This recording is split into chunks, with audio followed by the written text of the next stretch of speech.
Right now, we're gonna draw this platform. It looks really good. Like something a pro artist might have made. But nope, it's how we drew it. This is just our first object ever in Inkscape. And it already looks so cool. Here's how it's done.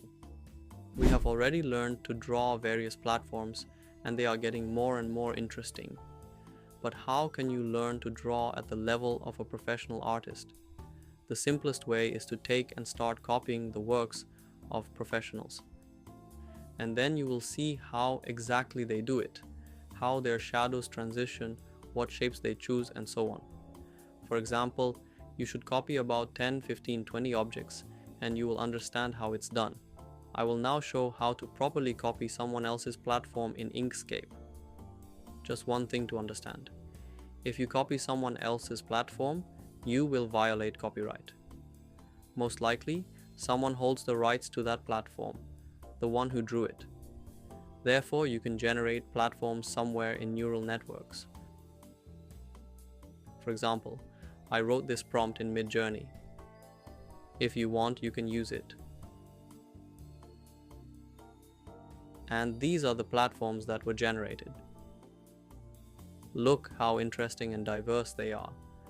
The artificial intelligence generates platforms quite well, but it also has, first of all, defects. For example, here there are some strange leaves hanging in the air, so you can't just take and use such a platform. Well, this one seems okay. Here too, there's some unclear foliage at the bottom. Here there's a bush or something hanging in the air, I'm not sure what it is, and clouds that look like mountains. In general, you can take ready-made platforms generated by AI and add them to your game. You just need to process them in Photoshop. You can delete trees, for example, and later add them separately. Delete the entire background, leaving only the platform, and it can definitely be used for your game. And in this way, you can quickly create a lot of good graphics for your game. But our task right now is not to create a lot of graphics for the game, but to learn how to draw such things ourselves. Let's try to draw such a platform ourselves in Inkscape. See how much more interesting it looks than my platforms. Let's learn how to draw like this. For this, we will use some familiar and some unfamiliar tools.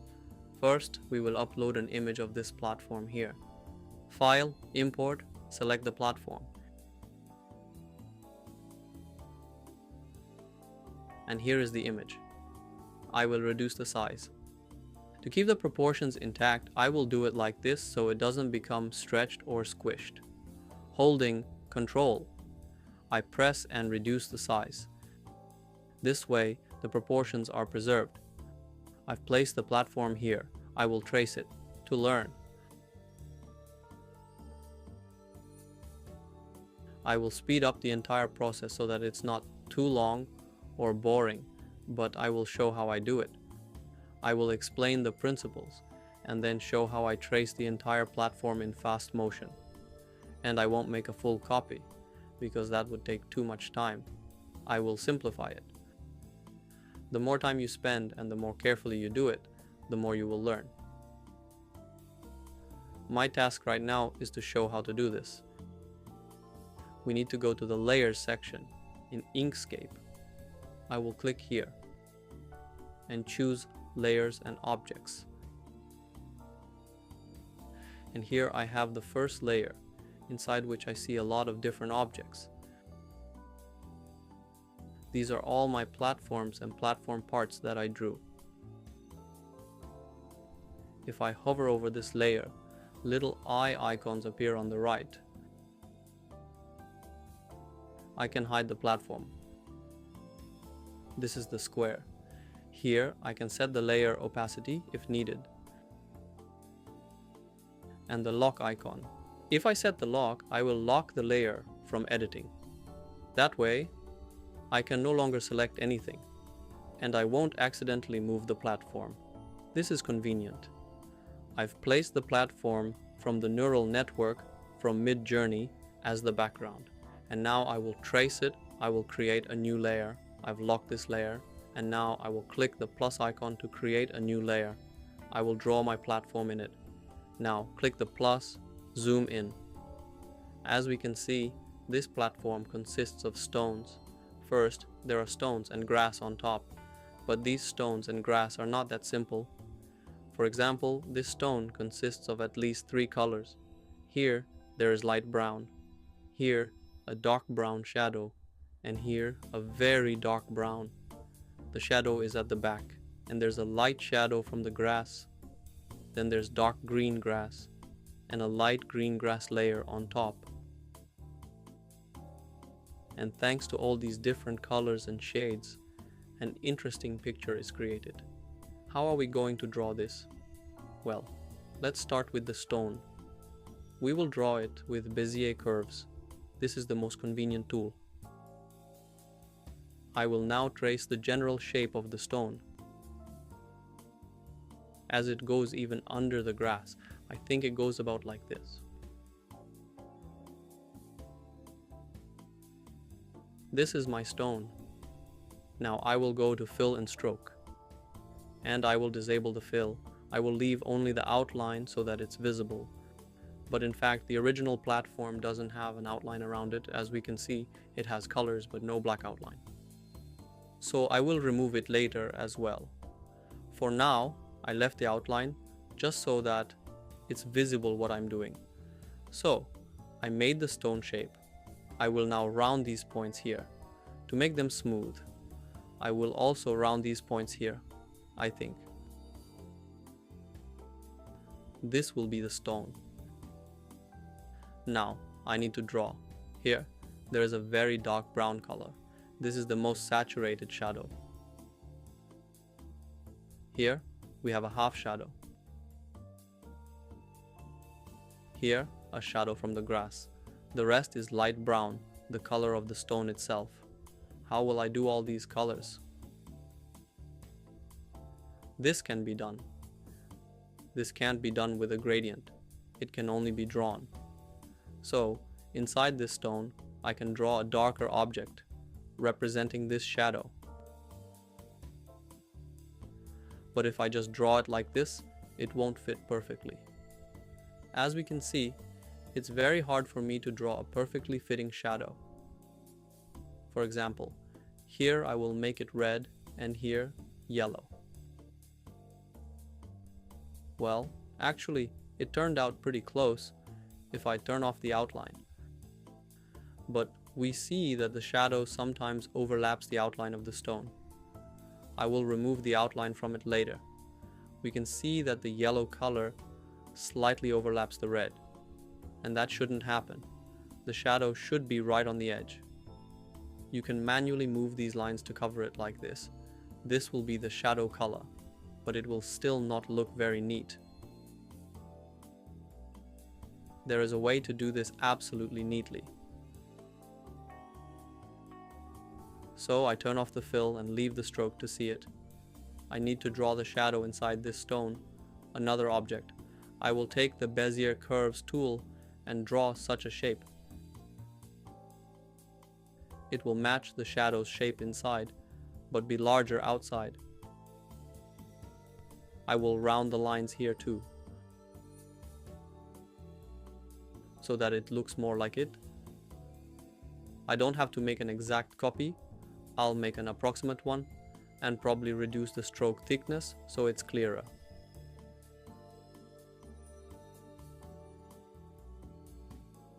Here.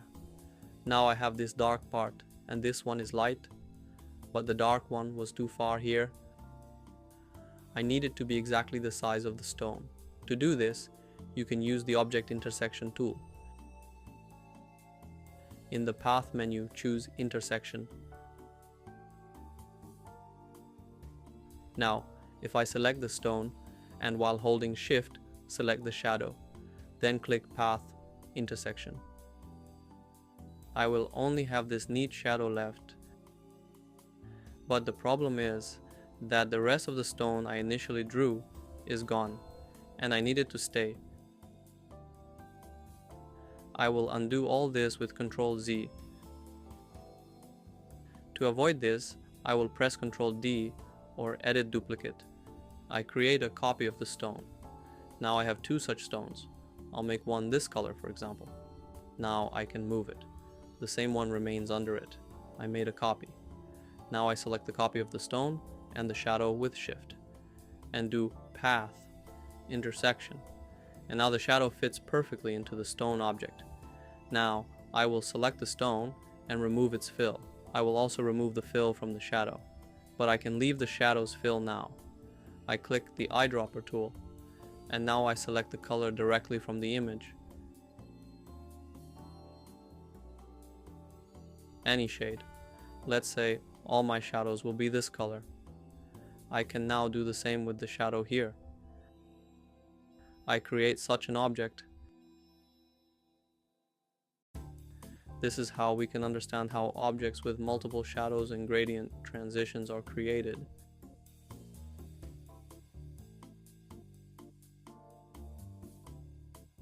Now, I select this stone shape. Again, I use Ctrl D to make a copy. I select the copy. With Shift, I select this shadow. Again, I do path, intersection. The intersection remains. I remove the fill from the intersection. And here I remove the eyedropper tool, dropper tool, and I select this color. Now I just need to select the color for the main stone. I select the stone. I take the eyedropper tool and pick this color.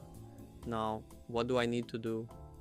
I need the dark shadow, the farthest one, to be in front of the lighter shadow. To do this, I click here. I bring the shadow object forward. Now I just need to turn off the strokes, and I have the stone. Almost the same as the original image. It consists of 3 different parts. To make it easier to work with, I select all these parts and click Object Group or Ctrl G. And I have just one object left. For the big picture, we still need grass on top and the shadow under the grass. Well, let me show you how it will look in the end. Then I will speed up the process and quickly trace this whole platform. Let's say we will have such a set of stones. I go to Layers, again to the Layers window. Now I hide the stones so they won't bother me. Although I can hide not the whole layer, but only the objects. These are the shapes. They are my stones. Well, groups of stones to be precise. Now I will create the grass here. For now I will create it very roughly, just to show what it will look like in the end. This will be the shadow. I will make it black. Now I will show how it will look. I will turn it off. I've turned off its display. Now I select the grass, which is dark green. I will draw it simply for now.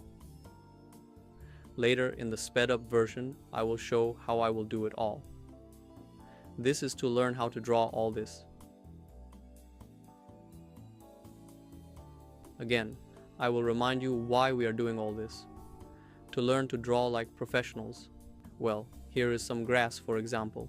I take the eyedropper tool, and this is the dark grass.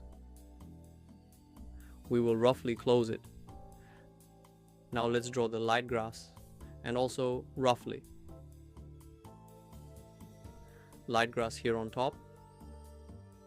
The grass on the ground, I won't draw it at all. Actually, if I want to add such objects, now I color this grass this color. It's even blending in. If I want to draw objects like bushes or trees, these should be separate images, so I can move them around during the game and place them in different places on the platform, so that all the platforms look different. All elements above the platform I will better do separately later. But if I draw the platform with trees, all the trees will stand in the same places on the platform. That will be boring. So Here's the grass. I open all my layers. And I will close the first layer, the one I traced from. Here are the stones I made. This shadow is black. I selected it. In the fill settings, I adjust the alpha transparency. Not at the maximum, but partially transparent. And now it looks like a natural shadow falling on the stone.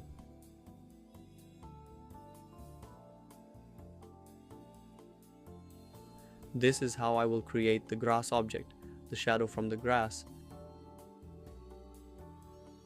and everything above the platform. But for now, I will start with the stones. This was the simplest stone I drew.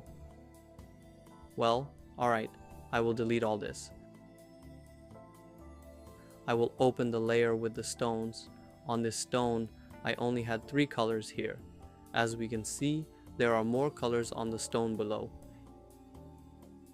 Here's one color. Here is a shadow, the second color. Here is the third color. And here is a crack with the fourth color. The fourth shade, and here there is even something like this. And then on top, another stone will go.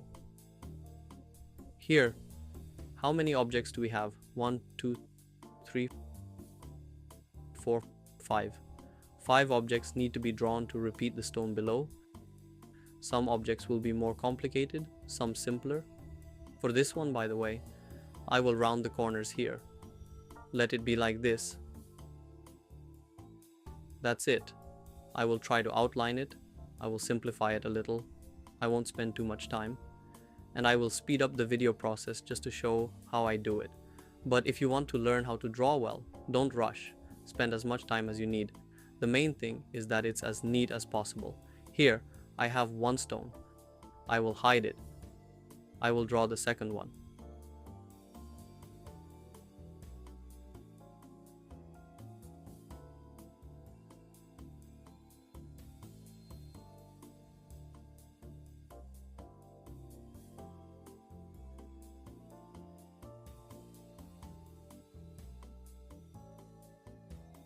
Okay, it looks like I've done. Let's look at the final result. I'm hiding the genuine platform and I'll show all the layers that I've drawn. This is the platform I drew. It turned out quite interesting. As I already said, I didn't try too hard so as not to waste a lot of time. However, it turned out pretty well. These peaks need to be sharpened, of course. Otherwise, everything here is twisted. We need to carefully make the grass look nice, but it will take time.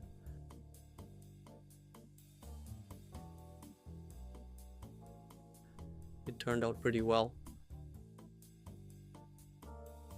Press Ctrl G or Object Group to group all my layers, and now I'll show them. Now I'll open the layer for editing, where the platform was. No, it can be deleted. Alright. Now my platform is here. Look, it turned out a bit more interesting than what I drew before. I think this is the best option I managed to create because I traced it from a neural network. You can take the work of a professional artist. And this time, I didn't just draw a platform, I also learned how to draw. My skill in drawing has improved a little. Therefore, for now, I strongly recommend copying the works of professional artists. This is the best way to learn. I think the difference is obvious between this platform and all the others. And now we can save this platform for our game and all the other platforms as well. To do this, we click File, then Export, and can export it. Let's start with the simplest one. Select the primitive platform. We can set any quality we want for the image. Well, I will set it to, say, 500 pixels in width. I think this quality will be enough for my game, and I click here to choose where I want to save it. My folder is already selected. My platform 1 I select it and save it. my platform 2 will be, and so on. To be continued.